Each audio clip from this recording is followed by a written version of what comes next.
পাঁচটি সংসদীয় আসনে এবার লড়বেন 23 জন প্রার্থী। এর মধ্যে 1, 2, 5 আসনে বিএনপির একক প্রার্থী থাকলেও 3 ও 4 আসনে প্রতিদ্বন্দ্বিতা করছেন বিএনপির বিদ্রোহী প্রার্থী। মনোনয়ন পেয়ে দলীয় প্রার্থীকে চ্যালেঞ্জ ছুড়ে নির্বাচনী মাঠে সক্রিয় রয়েছেন 2 জন। নির্বাচনী সমীকরণে বিএনপির দলীয় প্রার্থীরা নিজেদের এগিয়ে রাখলেও ছাড় দিতে নারাজ বিদ্রোহীরা। শহীদ নূর আহমেদের তথ্য ছবিতে প্রতিবেদন। জাতীয় নির্বাচনে সুনামগঞ্জের 5টি সংসদীয় আসনে প্রতিদ্বন্দ্বিতা করতে বিএনপি, জামায়াত, জাতীয় পার্টি, খেলাফত মজলিস সহ বিএনপির রাজনৈতিক দল ও স্বতন্ত্র সহ প্রতীক বরাদ্দ পেয়েছেন 23 জন প্রার্থী। এবারের নির্বাচনে জেলার 1, 2 ও 5 আসনে বিএনপির একক প্রার্থী থাকলেও জেলার অন্যতম নির্বাচনী আসন 3 ও 4-এ রয়েছে বিদ্রোহী প্রার্থী। মনোনয়ন বঞ্চিত হয়ে দলের প্রার্থীর বিপক্ষে সক্রিয় রয়েছেন বিদ্রোহীরা।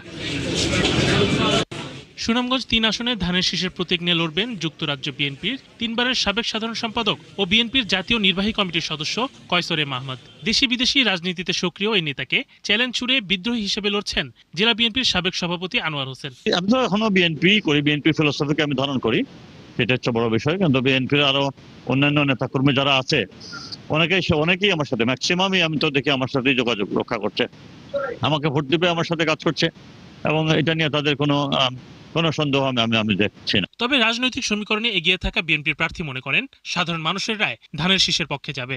আজকে পর্যন্ত দেখেন, আমরা বিশ্বাস করি বাংলাদেশের মানুষ ধানের শীষকে জয়যুক্ত করবে বিএনপি।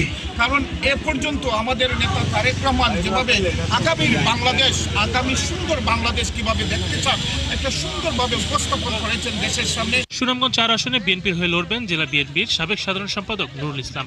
আর তার প্রতিদ্বন্দ্বী দলের বিদ্রোহী প্রার্থী 4 বারের উপজেলা চেয়ারম্যান ও বর্তমান জেলা আহ্বায়ক কমিটির সদস্য দেওয়ান জয়নুল জাকিরিন। সুনামগঞ্জ সদর বিশম্বর মূলত বিএনপির ধানের শীষের আসন, বিশেষ করে আমাদের সুনামগঞ্জ জেলাটাই ধানের শীষের আল্লাহর রহমতে 5টা আসনে ইনশাআল্লাহ বিজয় নিব ধানের শীষ। একটা ভীতিকর অবস্থা তৈরি করা হচ্ছে, যেখানে বিএনপির প্রার্থীর পক্ষে যারা যেতে চায় না তাদেরকে ভয়ভীতি দেখানো হয়। দলীয় সিদ্ধান্ত না মেনে নির্বাচন করায় শৃঙ্খলা ভঙ্গের দায়ে বিদ্রোহী প্রার্থী জয়নুল জাকিরিন ও আনোয়ার হোসেনকে বহিষ্কার করেছে বিএনপি।